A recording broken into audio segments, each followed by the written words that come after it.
അസ്സലാമു അലൈക്കും വറഹ്മത്തുള്ളാഹി. അൽഹംദുലില്ലാ വസ്സലാത്തു വസ്സലാമു അലാ റസൂലില്ലാ വഅലാ ആലിഹി വസ്വഹാബിഹി അജ്മഈൻ അമ്മാ ബഅദ്. നമ്മുടെ ജീവിതത്തിലെ അധ്വാനങ്ങളും പരിശ്രമങ്ങളും ആഗ്രഹങ്ങളും എല്ലാം കേന്ദ്രീകരിക്കപ്പെട്ടത്, ഫോക്കസ് ചെയ്യപ്പെട്ടത് എന്തിലേക്കാണെന്ന് നമ്മൾ ചിന്തിച്ചിട്ടുണ്ടോ? ഒന്ന് നമ്മുടെ ഇണകൾ, അതേപോലെ തന്നെ നമ്മുടെ മക്കൾ, അതേപോലെ സമ്പാദ്യങ്ങൾ, നമുക്ക് വിലപ്പെട്ടതാണെന്ന് പറയുന്ന സമ്പാദ്യങ്ങൾ, അതെന്തുമാവാം. സ്വർണം, വെള്ളി, അല്ലെങ്കിൽ നമ്മുടെ മൊബൈൽ, അങ്ങനെ എന്തുമാവാം, വിലപിടിപ്പുള്ള കാര്യങ്ങൾ. അതേപോലെ തന്നെ കൃഷിയിടങ്ങൾ. അപ്പോൾ ഇത്തരത്തിലുള്ള ചില മോഹിപ്പിക്കുന്ന വസ്തുക്കൾ നമ്മുടെ ജീവിതത്തിൻ്റെ ശ്രദ്ധയെ കേന്ദ്രീകരിക്കപ്പെടുന്നുണ്ട്. അത് നേടാനും അതിലേക്ക് എത്താനുമാണ് നിരന്തരമായ അധ്വാനങ്ങളും പരിശ്രമങ്ങളും മനുഷ്യൻ നടത്തിക്കൊണ്ടിരിക്കുന്നത്. ബാക്കി എല്ലാം സത്യത്തിൽ അതിൻ്റെ അനുബന്ധങ്ങളാണ്. ബാക്കിയുള്ള കാര്യങ്ങളൊക്കെ അതിനോട് അനുബന്ധിച്ച് വരുന്ന, അതിന് തുടർച്ചകളായി വരുന്ന കാര്യങ്ങളാണ് എല്ലാം.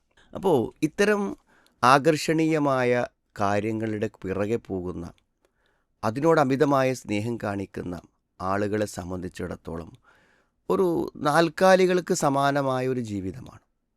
ഭക്ഷണം കഴിക്കണം, ഭോഗിക്കണം എന്നതിൽ കവിഞ്ഞ് കുലൂനവ എത്തമത്തഊന കമാത്ത് കുലൻ ആംന, നാൽക്കാലികളെ പോലെ. വേറെ ലക്ഷ്യങ്ങളൊന്നുമില്ല. അതെങ്ങനെ നേടണം, എങ്ങനെ നേടിക്കൂടാ എന്നതിനെക്കുറിച്ചൊന്നും ചിന്തല്ല. ആ ഇഷ്ടം നടക്കണം എന്ന് മാത്രമേ ഉള്ളൂ. ഇതാണ്, അതിൽ മാത്രം കേന്ദ്രീകരിച്ച് അങ്ങനെ ജീവിക്കുന്ന ആളുകൾ എന്തു ചെയ്യും? അവർ നാളെ അള്ളാഹുവിൻ്റെ പരലോകത്ത് നരകത്തിലേക്കാണ് പോവുക. കാരണം ഈ ജീവിതത്തിൻ്റെ ലക്ഷ്യം എന്താണ് എന്നതിനെക്കുറിച്ച് അവർ വിസ്മരിച്ചു. ഇവിടെ നിന്ന് അവർ ചെയ്യേണ്ട ഉത്തരവാദിത്തങ്ങളൊന്നും അവർ ചെയ്തില്ല. അള്ളാഹുവോടും മനുഷ്യരോടും തങ്ങളോടും ചെയ്യേണ്ട കടമകൾ നിർവഹിക്കാതെ ഈ ഇഷ്ടങ്ങളെ സാക്ഷാത്കരിക്കുവാൻ വേണ്ടി അതിൽ ആർത്തി പിടിച്ച് ജീവിക്കാനുണ്ടായത്. എന്നാൽ മറ്റൊരു വിഭാഗം ആളുകൾ, ഇതെല്ലാം അള്ളാഹു നമുക്ക് തന്നിട്ടുള്ളത് ഇതിനെ നമ്മൾ എങ്ങനെ ഉപയോഗിക്കും എന്നറിയാൻ വേണ്ടിയിട്ടാണ്. കാരണം ഇതുകൊണ്ടൊക്കെ നമുക്ക് എന്ത് ചെയ്യാൻ പറ്റും? നന്മകൾ ചെയ്യാൻ പറ്റും, പരലോകത്ത് സ്വർഗം നേടാൻ പറ്റും. നമ്മുടെ മക്കളെ ഉപയോഗിച്ച് നമുക്ക് സ്വർഗം നേടിക്കൂടെ? നമ്മുടെ പണം ഉപയോഗിച്ച് നമുക്ക് നന്മകൾ ചെയ്യാൻ പറ്റില്ലേ? എല്ലാം കൊണ്ടും, നമ്മുടെ വാഹനങ്ങളും എന്താണെങ്കിലും നമ്മുടെ ഇഷ്ട വസ്തുക്കളൊക്കെ ഉപയോഗിച്ചുകൊണ്ട് നമുക്ക് നന്മ ചെയ്യാൻ പറ്റും. അപ്പോൾ ഇതൊക്കെ അള്ളാഹു എനിക്കൊരു പരീക്ഷണമായി തന്നതാണ്. നാളെ പരലോകത്ത് സ്വർഗം നേടാൻ വേണ്ടിയിട്ട് ഇതൊക്കെ ഉപയോഗിക്കുകയാണെന്ന് ഒരാൾ തീരുമാനിച്ചാൽ അങ്ങനെ നിയന്ത്രിതമായി ഉപയോഗിച്ചു. ഇവിടുത്തെ ആസ്വാദനങ്ങൾ നഷ്ടപ്പെടുത്തിക്കൊണ്ടല്ല, ഇതുപയോഗിച്ചിട്ട് പരലോകം നേടുക എന്ന നിലക്ക് ഒരാൾ ചിന്തിക്കുന്നുവെങ്കിൽ അയാൾക്കാണല്ലോ നാളെ പരലോകത്ത് സ്വർഗം ലഭിക്കുന്നത്. അപ്പോൾ നമ്മളെപ്പോഴും ഇത് ബാലൻസ് ചെയ്യാനൊരു ശ്രമമാണ് നമ്മുടെ വിശ്വാസത്തിൻ്റെ ഭാഗമായി നമ്മൾ നടത്തിക്കൊണ്ടിരിക്കുന്നത്.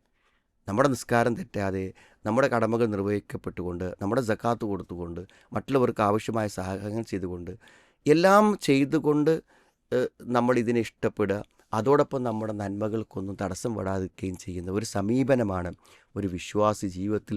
ആ ഒരു സമരമാണ് അവൻ നിരന്തരമായി ചെയ്തുകൊണ്ടിരിക്കുന്നത്.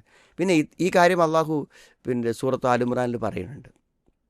സുയ്യൻ ലിന്നാസ് ഹുബു ഷഹവാത്ത് മിനൻ നിസാഇ വൽ ബനീൻ എന്ന് പറഞ്ഞ വിശുദ്ധ ഖുർആനിൽ പറയുന്നുണ്ട്. അപ്പോൾ ഈ ഒരു ആശയം പറയുമ്പോഴും കേൾക്കുമ്പോഴും വേറൊരു കാര്യം കൂടെ ഉണ്ട്. അതായത് സത്യത്തിൽ ഈ ഭൗതിക ജീവിത സുഖങ്ങളൊക്കെ അനുഭവിച്ചിട്ട് ഇവിടെ വിലസി നടക്കുന്ന ആളുകളെ, ഇതിനൊന്നും ഗതിയില്ലാത്ത ആൾക്കാർ കാണുന്നുണ്ടല്ലോ.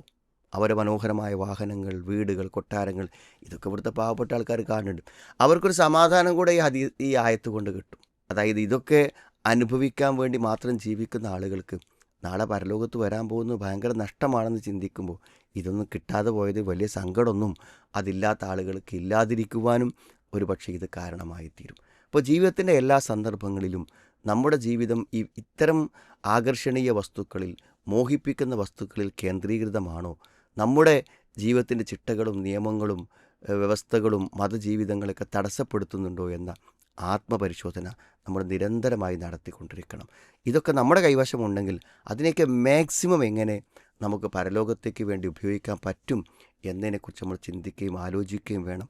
അത്തരത്തിൽ നന്മകൾ വർദ്ധിപ്പിക്കുവാനും യഥാർത്ഥമായ നിലപാടുകൾ സ്വീകരിക്കുവാനും അള്ളാഹുവിൻ്റെ പരീക്ഷണങ്ങൾ വിജയിക്കുവാനും അള്ളാഹു നമുക്കെല്ലാവർക്കും തൗഫീഖ് പ്രദാനം ചെയ്യുമാറാവട്ടെ.